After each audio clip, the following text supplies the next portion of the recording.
காங்கிரஸ் இன்னும் ஏன் ஒரு குழப்பமான மனநிலையில இருக்கிறாங்க? இந்த தடவையும் திமுக வந்துருச்சுன்னு வச்சுக்காங்க. 29 யார் கண்டுப்பாங்க? இப்போவே மு.க. ஸ்டாலின் அவர்களை நீங்கள் அகில இந்திய அளவில் தலைவராகணும் அப்படின்லாம் சொல்லியிருக்கிறாங்க. அப்புறம் நாளைக்கு 29 கைட்டி விட்டிங்கன்னா என்ன பண்ணுவாங்க? இங்கே தமிழகத்தில் மட்டும் இல்லை, வெஸ்ட் பெங்கால்லையும் ஆளுங்கட்சி தோக்கணும். இதுதான் காங்கிரஸுடைய சர்வைவலுக்கு ஒரே ஒரு காரணமாக இருக்க முடியும். அங்கே இங்கே 2 இடத்துலையும் அவங்க தோத்துட்டு கேரளாவில் காங்கிரஸ் ஜெயிச்சிச்சின்னு வச்சுக்கோங்களேன். அந்த மாதிரியான ஒரு சான்ஸு காங்கிரஸுக்கு இது வரைக்கும் இனிமேல் கிடைக்காது. எங்களை மறைச்சிக்கினீங்கன்னா நீங்கள்லாம் ஜெயிக்கவே முடியாது. ஒழுங்காக என்ன ஆட்டத்தில் சேர்த்துக்கணும், புரியுதுங்களா? ஸோ இது காங்கிரஸுக்கு நல்லா தெரிஞ்சிருக்கு. அதனால தான் நாங்களாக வெளில போனதாக இருக்கக்கூடாது, நீங்களாக எங்களை வெளில தருது. அதனால தான் அவங்க ப்ரெஷர் கொடுத்துருக்குறாங்க. இந்த தடவை திமுக சாலிடாக ஜெயிச்சு வந்துச்சுன்னா காங்கிரஸ் காலி. அதுக்கப்புறம் யாரும் சீந்த மாட்டாங்க. அவங்க ஒன்றுமே இல்லை, அதுவும் தமிழகத்தில் ஒன்றுமே கிடையாது. தனியாக நின்றால் டெபாசிட்டே வாங்க முடியாது. இது உலகத்துக்கே தெரியும், காங்கிரஸுக்கும் தெரியும். ரைட்டுங்க, நாங்கள் தனியாக நின்றால் டெபாசிட் வாங்க முடியாது. ஆனால் நாங்கள் இல்லாமல் நீங்கள் ஜெயிக்க முடியுமா? எங்களுக்கு போகிறது டெபாசிட் 5000 ரூபா தான். உங்களுக்கு போகிறது ஆட்சி, அதிகாரம், அந்த சீஃப் மினிஸ்டர் போஸ்ட்டு. எங்களுக்கு 5000 ரூபா, 234 × 5000 கூட கணக்கு போட்டுருக்காங்க. அது ஒன்றும் பெரிய விஷயம் கிடையாது. உங்களுக்கு லாஸ் எவ்வளோ? அப்போ எங்கள் லாஸ் பெருசா, உங்கள் லாஸ் பெருசா? உங்களுக்கு தானே. அப்போ நீங்கள் தான் விட்டு கொடுக்கணும். மன்னிப்பு கேட்க கூட தயாராக இருக்கின்றார், கட்சியில் சேர்த்துக்கோங்க அப்படின்லாம் ஒரு ஆதரவாளர்கள் சொன்னாங்க. கடைசி வரைக்கும் அவனை உள்ளே சேர்க்க மாட்டேன், அப்படியே நில்லு அப்படின்ட்டாங்க. வேற வழியே இல்லாமல் அங்கே போய் சேர்ந்துக்கிறேன். அப்போ உங்களுக்குள்ளே ஏதோ டவுட் தெரிஞ்சுக்கிட்டா பார்க்குற ஜனங்க புரிஞ்சுப்பாங்கல்ல. நாங்கள் தேமுதிக வந்ததெல்லாம் பெரிய இதுவாக பேசிட்டுருக்கிறாங்க. அப்போது உங்களுக்கு காங்கிரஸ் வெளில போதும்னு பயம் இருக்குது. அரசியல் தகவல்களை உடனுக்குடன் தெரிந்து கொள்ள பாயிண்ட் ஆஃப் வியூ சேனலை சப்ஸ்கிரைப் செய்யவும். காங்கிரஸ் இன்னும் ஏன் ஒரு குழப்பமான மனநிலையில இருக்கிறாங்க? இந்த தடவை அதிகாரத்தில் இல்லை, இருந்திருந்தாங்கன்னா சிபிஐ விட்டு மிரட்டி 60 சீட்டு கேட்டிருப்பாங்க. அதுக்கு சான்ஸ் இல்லாமல் போயிடுச்சு. அதனால் இப்போ இந்த தாவேகா பேரை சொல்லி மிரட்டின்னுக்கிறாங்க. நான் தான் சொன்ன மாதிரி இந்த தடவையும் திமுக வந்துருச்சுன்னு வச்சுக்காங்க. 29 யார் கண்டுப்பாங்க? இப்போவே மு.க. ஸ்டாலின் அவர்களை நீங்கள் அகில இந்திய அளவில் தலைவராகணும் அப்படின்லாம் சொல்லியிருக்கிறாங்க. காங்கிரஸில் இருக்கவங்க, இந்த மணிசங்கர் ஐயர் அவங்க இருக்காரா தெரியல, சரி ஏதோ ஒன்று, ஆனால் அவர் நான் தான் இருக்கேன்னு சொல்லியிருக்கிறாரு. உத்தவ் தாக்கரே அவர் சொல்லியிருக்கிறாரு. இப்படி நிறைய பேர் சொல்லிட்டு இருக்காங்க. கார்த்தி சிதம்பரமும் என்ன சொன்னார்? ஆமாங்க, அந்த கூட்டணியில் பிரதான கட்சி அவங்களை சார்ந்தவர்கள் கன்வீனராக வருதுன்றது நல்லதில்லை அப்படின்னாரு. ஆனால் அவங்க அப்படி தான் பண்ணிட்டு இருக்காங்க. காங்கிரஸில் சோனியா காந்தி அவர்கள் தானே யூபிஏ சேர்பர்சன் ஒரு போஸ்ட் கொடுத்து உட்கார வச்சிருந்தாங்க. ஸோ ராகுல் காந்திக்கு எதிரான ஒரு மனநிலை அப்படின்றது புள்ளி கூட்டணியிலையும் நிறைய பேர்கிட்ட வந்துட்டு. அப்புறம் நாளைக்கு 29 கைட்டி விட்டிங்கன்னா என்ன பண்ணுவாங்க? இங்கே தமிழகத்தில் மட்டும் இல்லை, வெஸ்ட் பெங்கால்லையும் ஆளுங்கட்சி தோக்கணும். இதுதான் காங்கிரஸுடைய சர்வைவலுக்கு ஒரே ஒரு காரணமாக இருக்க முடியும். அங்கே இங்கே 2 இடத்துலையும் அவங்க தோத்துட்டு கேரளாவில் காங்கிரஸ் ஜெயிச்சிச்சின்னு வச்சுக்கோங்களேன். அந்த மாதிரியான ஒரு சான்ஸு காங்கிரஸுக்கு இது வரைக்கும் இனிமேல் கிடைக்காது. ஏன்னா 29 வேற வழி இல்லை. இல்லைங்களா? எங்களை மறைச்சிக்கினீங்கன்னா நீங்கள்லாம் ஜெயிக்கவே முடியாது. ஒழுங்காக என்ன ஆட்டத்தில் சேர்த்துக்கோ, புரியுதுங்களா? ஸோ இது காங்கிரஸுக்கு நல்லா தெரிஞ்சிருக்கு. அதனால தான் நாங்களாக வெளில போனதாக இருக்கக்கூடாது, நீங்களாக எங்களை வெளில தள்ளு அப்படின்ற மாதிரி சீன் போட்டிருக்காங்களோன்னு எனக்கு டவுட்டாக இருக்குது. அதனால தான் இன்னும் எதுவும் முடியல. என்ன பெருசாகிட போது சீட்டு, அவ்வளோதானே. அப்புறம் ஏன் அவர் எங்கள் வலிமையை புரிந்து கொண்டிருக்கின்றார், அவர் எங்களை கூப்பிடு, இதெல்லாம் எதுக்கு? இப்போ விசிகா சொன்னாங்களா? அது சொன்னார்ல, தீபாவளி ஆஃபர்னாரு. ஆனால் அவர் எதாவது சொன்னாரா? எங்களையும் கூப்பிட்றாங்க? அவர் எதுவுமே சொல்லலைல்ல. ஏன்னா அவர் இந்த கூட்டணியில் தான் இருக்க போகிறோன்னு முடிவு பண்ணிட்டார். இவங்க இந்த மாதிரி முடிவு பண்ணலை. அதனால தான் அவங்க ப்ரெஷர் கொடுத்துன்னுக்கிறாங்க. இந்த தடவை திமுக சாலிடாக ஜெயிச்சு வந்துச்சுன்னா காங்கிரஸ் காலி. அதுக்கப்புறம் யாரும் சீந்த மாட்டாங்க. இங்கே திமுக தானே உங்களுக்கு இவ்வளோ சீட்டு கொடுத்து மதிப்பு கொடுத்து உட்கார வச்சுக்கிறாங்க. வேற எந்த கட்சியில் அவங்க இது பண்ணிக்கிறாங்க? இப்போ அந்த இதில் நடந்ததில் கூட அகிலேஷ் அதவே காரி துப்பி போட்டார். என்ன இந்த மாதிரிலாம் அசிங்கம் பண்ணிட்டு இருக்கிறாங்க அப்படின்னு. அவர் இனிமேல் யூபியில் வந்த எலெக்ஷனில் என்னத்தை கொடுப்பாரு சீட்டு? இப்படி எல்லாருமே கை கட்டி போட்டீங்கன்னா ஏங்க எங்கள் அண்ணன் ராகுல் எப்போதாங்க பிஎம் ஆகுறது?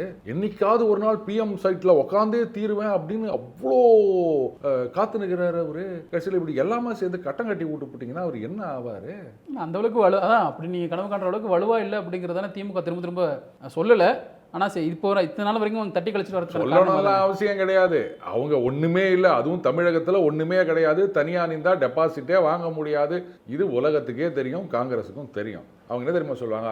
இது இப்படி தான், அண்ணே நான் 8வது பாஸ், நீங்கள் SSLC ஃபெயிலுன்னே அப்படின்ற மாதிரி. ரைட்டுங்க, நாங்கள் தனியாக நின்றால் டெபாசிட் வாங்க முடியாது. ஆனால் நாங்கள் இல்லாமல் நீங்கள் ஜெயிக்க முடியாது. எங்களுக்கு போகிறது டெபாசிட் 5000 ரூபா தான். உங்களுக்கு போகிறது ஆட்சி, அதிகாரம், அந்த சீஃப் மினிஸ்டர் போஸ்ட்டு.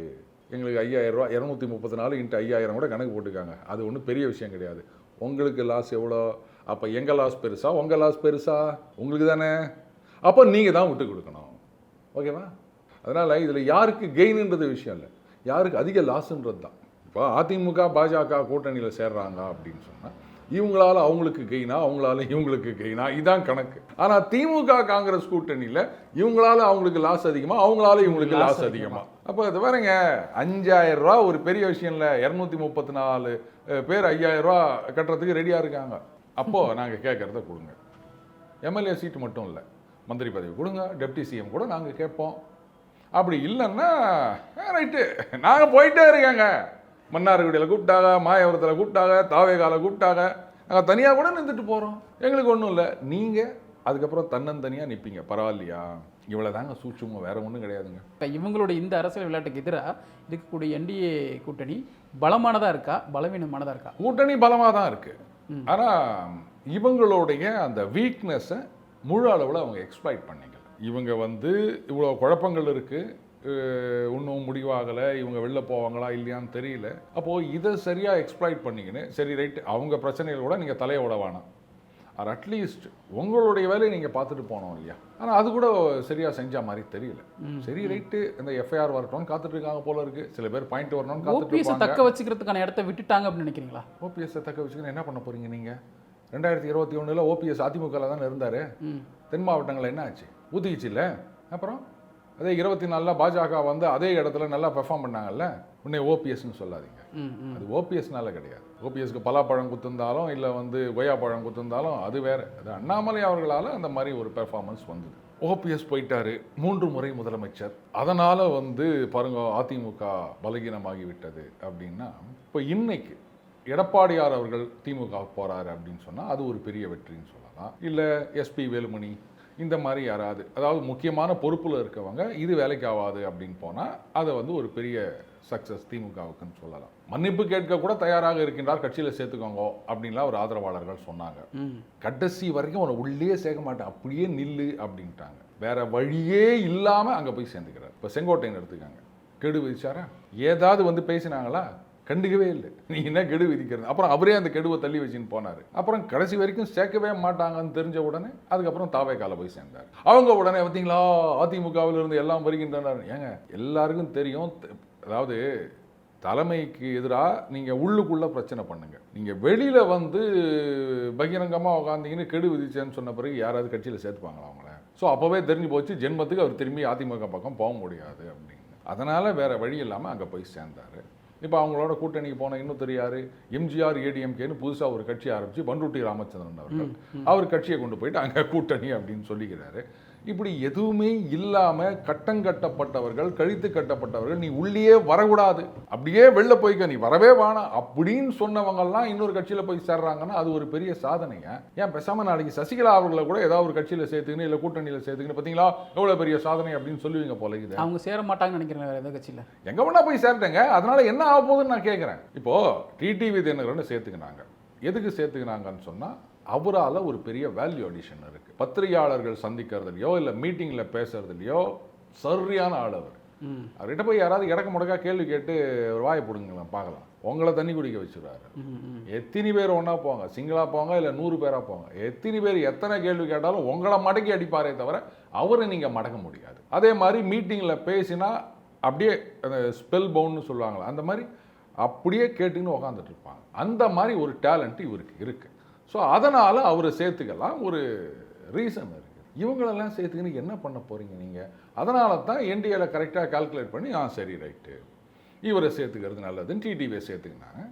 இவங்கள வானான்ட்டாங்க, வானான்னு ஒதுக்கி வச்சுட்டாங்க. அவங்கள போய் நீங்கள் சேர்த்துக்கின்னு வந்துட்டாங்க இவங்கெல்லாம் தான் அவங்க கட்சி பெருசாக போதாக்கும். அப்போ அந்த பலத்தோடு தான் இருக்காங்க அவங்க. அதிமுகங்கிறது திமுகவை எதிர்க்கக்கூடிய பலத்தோடு தான் இப்பவும் ஒவ்வொரு தேர்தல் சந்திக்கிற மாதிரி இந்த தேர்தலும் சந்திக்கிறதுக்கு தயாராக இருக்காங்கன்னு நினைக்கிறீங்களா? எப்போ நீங்கள்லாம் வரவே வேணாம், நீங்கள் இல்லாமையே நாங்கள் ஜெயிப்போம் அப்படின்னு நினைக்கிறாங்களோ அப்போ அது பலமாக இருக்காங்கன்னு தானே அர்த்தம். அவங்க ஒன்றா வாங்க வாங்க யார் வரீங்களா வாங்க கதவை திறந்து வச்சுக்கிறோம் அப்படிலாம் சொல்லலை. தலையிடன்னு இருந்தாலும் உங்களெல்லாம் சேர்க்க முடியாதுங்க போங்க அப்படின்றாங்கல்ல. அப்போ அதுதானே கெத்து, அதுதானே தைரியம். அப்புறம் அதை போய் நீங்கள் கேள்வி கேட்டுனுக்கிறீங்க. நாங்கள் இதே அவங்க பலகீனமாக இருந்தாங்கன்னா வாங்க வாங்க யாரையும் விட்டுறக்கூடாது, இன்னும் செந்தில் பாலாஜி கூட இந்த பக்கம் வந்தால் வாங்க. அப்போது திமுக அப்படி தேமுதிகவையோ மற்ற கட்சிகள்லாம் கூப்பிட்டு கூட்டணி கொடுக்குறாங்களே, இது அப்போ அவங்க பலவீனமாக இருக்காங்க அப்படிங்கிறத காட்டுதா? பலகீனமாக அவங்க ஃபீல் பண்ணுறாங்க, நல்லாவே தெரியுது.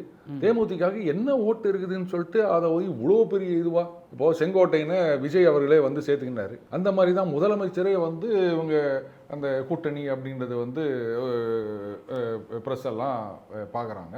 அவ்வளோ பெரிய இதுவா அந்த ஒரு 0.4% 0.5% ஓட்டு இருக்க ஒரு கட்சி வருதை நீங்கள் இவ்வளோ பெரிய இஷ்யூவாக சொல்கிறீங்கன்னா நீங்கள் யோசிச்சு பாருங்கள். 19, 21, அதுக்கப்புறம் நடந்த பஞ்சாயத்து தேர்தல் 24 அப்படின்னு கண்டினியூஸாக இதே டீம் தானே ஜெயிச்சு நிற்குது. இதில் எந்த மாற்றமும் இல்லைல்ல. அப்புறம் ஏன் புதுசாக ஒருத்தரை கொண்டு வந்து சேர்த்து இது வந்து பெரிய மாற்றம்னு சொல்கிறீங்க நீங்கள்? அதுவும் பாருங்கள், அந்த கிராஃப் அப்படியே வளர்ந்துனே இருக்குது பார்த்தீங்களா?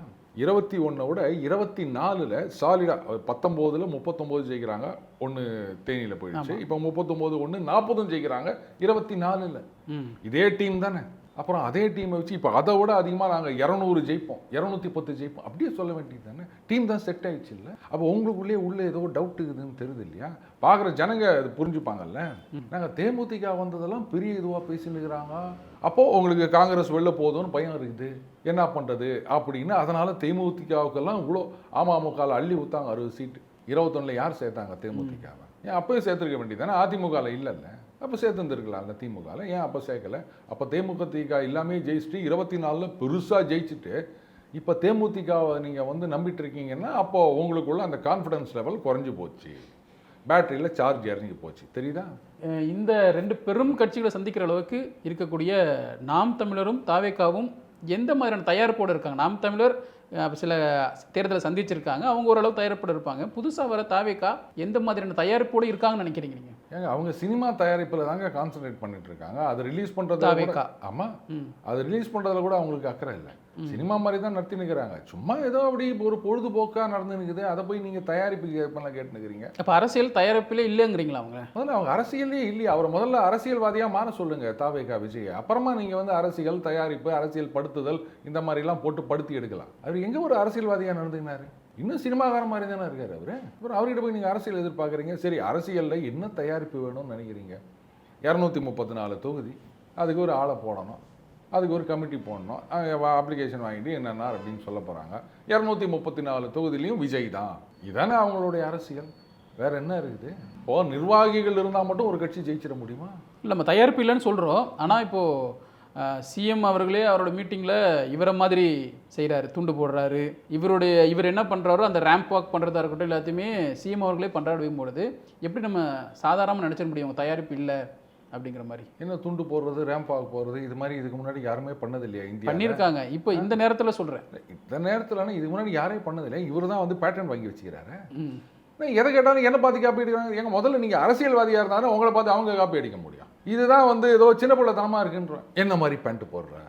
அவர் வந்து இதுக்கு முன்னாடி முதலமைச்சர் அவர்கள் வந்து வேட்டி சட்டை, பெரும்பாலும் நம்ம அரசியல்வாதிகள் வேட்டி சட்டை தான், அது எப்போ மாறி போச்சு. இன்னைக்கு வந்து பல மந்திரிகள் கூட பேண்ட் ஷர்ட் தான் போடுறாங்க. நம்ம டிஆர்பி ராஜா எடுத்துக்காங்க, நம்ம முதலமைச்சர் எடுத்துக்காங்க, டெப்டி சிஎம் எடுத்துக்காங்க, எல்லாம் பேண்ட் சோக்கா தான் போடுறாங்க. இவர் அரசியல் கட்சி ஆரம்பிக்கிறதுக்கு முன்னாடிலேருந்து அவங்க பேண்ட் சோக்கா தான் போடுறாங்க. உடனே சொல்லுவீங்களா, பார்த்தீங்களா என்ன பார்த்து பேண்ட் சோக்கா போடுறாரு அப்படின்னு? இதான் சொல்றது, சின்ன பிள்ளைத்தனமாக இருக்குது. என்ன பார்த்து அவர் இந்த சொக்கா போடுறாரு அப்படின்னா, இந்த கலருக்கு நீங்கள் தான் வந்து காப்பி ரைட் வாங்கி வச்சுக்கிறீங்களா? அப்போ ஒரு படம் ரிலீஸ் ஆக போது அந்த படத்துக்கான தயாரிப்போட எப்படி இருப்பாங்களோ அது மாதிரி தான் இருக்காங்க தாவேக்கினார் அப்படிங்கிறீங்களா? அது கூட இல்லையேன்ற. அதாவது படம் நல்லா ஓடணும்னு நினச்சா அந்த படத்தில் நீங்கள் வந்து வேலை செய்யணும். ஆனால் ப்ரமோவில் மட்டும்தான் வேலை செய்கிறாங்க இன்றைக்கி பல படங்களில். பார்த்துருக்கீங்களா? படத்தில் கதையை பற்றி கவலைப்படுறது கிடையாது, டைரக்ஷனை பற்றி கவலைப்படுறது கிடையாது.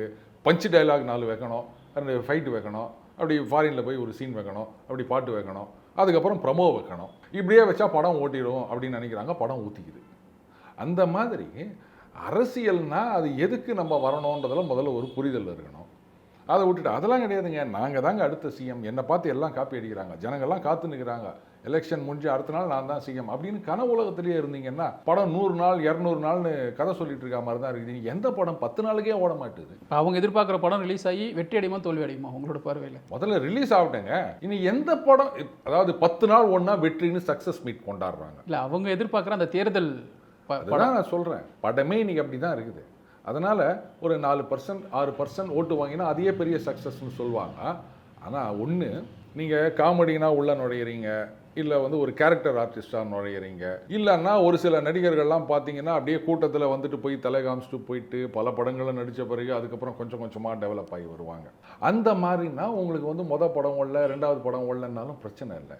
ஆனால் எடுத்த உடனே நீங்கள் ஹீரோவாக இன்ட்ரடியூஸ் ஆகிறீங்கன்னு வச்சுக்கோங்களேன், அந்த படம் ஓடலன்னு சொன்னால் அதுக்கப்புறம் அவங்களுடைய அந்த சினிமா வாழ்க்கைன்றதே கேள்விக்குறியாயிடும். அந்த மாதிரி நீங்கள்லாம் ஹீரோவாக இருக்கீங்க. இப்போது சீமான் அவர்கள் அவரும் சினிமா துறையிலிருந்து வந்தவர் தான். ஆனால் அவர் பின்னாடி போகிறவங்கலாம் யாரும் அவர் சினிமாவை கூட பார்த்துருக்க மாட்டாங்க. அவர் பேசுகிற வார்த்தைகள், அவர் கொள்கைகள், அவர் பேசுறது உங்களுக்கு பிடிக்குதோ பிடிக்கலையோ அது வேற விஷயம். ஆனால் அவர் பேசுறத வச்சு தான் அவர் பின்னாடி வராங்க. மற்றபடி அவருடைய சினிமா பேக்ரவுண்டுக்கும் அவருடைய அரசியல் பயணத்துக்கும் எந்த சம்பந்தமும் கிடையாது. இவர் ஹீரோவாக இருக்கார். அதே மாதிரி அரசியலில் வந்த உடனே முதல் எலெக்ஷன்லேயே அவர் வந்து சாதிக்கணும். அப்படி இல்லைன்னு சொன்னால் அதுக்கப்புறம் ஒன்றும் இல்லாமல் போயிடும். எப்படி தேமுதிக போச்சு பாருங்க, அதை விட சீக்கிரமாக தாவேகா ஒன்றும் இல்லாமல் போயிடும். இப்போ இந்த 3 பேரையும் தவிர்த்து ஒரு தனி களத்தை காண்றாரு சீமான். அவருடைய களம் வேறவா இருக்கு. இவங்க 3 பேரோடையும் யாரோடையும் ஒத்து போல எதுவும் பண்ணல. அவரும் நீங்கள் சொல்கிற மாதிரி ப்ரெஸ்ஸர் வந்து ரொம்ப தைரியமாக சந்திக்கிறாரு. ப்ரெஸ் இத்தனை கேள்விகள் கேட்டாலும் அவங்கள்ட்ட பதில் சொல்கிறாரு. அவருடைய களம் எப்படி இருக்கு? எல்லாரும் ஒரே களத்தில் தான் போட்டி போடணும். அவர் வந்து தமிழக அரசியல் விட்டுட்டு வேற எங்கேயும் போக முடியாது. அவருடைய அவரை பொறுத்த வரைக்கும் அவர் ஜெயிக்கணும், ஆட்சி அமைக்கணும் அப்படின்றதெல்லாம் அவருக்கு குறிக்கோளே கிடையாது. அந்த மாதிரிலாம் நடக்காதுன்றது அவருக்கு நல்லாவே தெரியும். கட்சி நடத்தணும், 4 இடத்துல போய் பேசணும், திரள் நிதி வாங்கணும், அவ்வளோதான். அதோடு அவர் எடுத்து ஓவர். அதுக்கு மேலே எந்த ஆம்பிஷனும் கிடையாது அவருக்கு. அதனால தான் இங்கே இந்த சினிமா பாணிலன்னு சொல்லிட்டேன். அங்கே வந்து அவருக்கு அந்த மாதிரிலாம் கிடையவே கிடையாது. அதனால் அதுக்கும் தயாரிப்பு தேவையில்லை. ஸோ அந்த தாவேகா நாத்தாக்கா ரெண்டுமே கிட்டத்தட்ட ஒன்று தான். நான் சீரியஸ் கண்டென்டர் சொல்லிப்பாங்க நாங்கள் தான் எல்லாம் அப்படின்னு. ஆனால் அது ஒன்றுமே கிடையாது. இப்போ நீங்கள் சொன்னீங்கன்னா என்னென்ன வாக்கு சதவீதம் சொல்லுவீங்க? திமுகவுக்கு எவ்வளோ இருக்கும்? 4 கட்சிகளுக்குமே இவங்க இவ்வளோ வாக்கு வாங்க வாய்ப்பு இருக்குது அப்படின்னு எவ்வளோ சொல்லுவீங்க? எங்கள் சர்வேவே நாம் நம்புறதில்லை. ஆனால் நம்மளுடைய அனாலிசிஸ் நம்ம டெய்லி பார்க்குற விஷயங்கள் அப்படி இல்லை ரோஸ். இதெல்லாம் வந்து மாறிட்டே இருக்க. எலெக்ஷனுக்கு 3 நாளைக்கு முன்னாடி தான் வந்து இதெல்லாம் பெரும்பாலான முடிவு பண்ணுவாங்கன்னு சொல்கிறேன். அப்படி இருக்குச்சு இவங்களுக்கு இவ்வளோனா கோர் ஓட் பேங்க்னு சொல்லலாம். ஒவ்வொரு கட்சிக்கும்னு வந்து ஒரு ஓட் பேங்க் இருக்கு. அது கம்மியாக எந்த காலத்துலேயும் போகாது. அப்படி பார்க்க போனால் திமுகவுக்கு 22%, அதிமுகவுக்கு வந்து இப்போ ஒரு சரிவை சந்தித்து இருக்கின்றது ஜெயலலிதா அவர்களுக்கு பிறகு. ஸோ இதுக்கு முன்னாடி 21 இருந்தது, இப்போ ஐ வில் சே 19. பெரிய கட்சிகளுக்கு இதுதான் பெரிய வித்தியாசம்.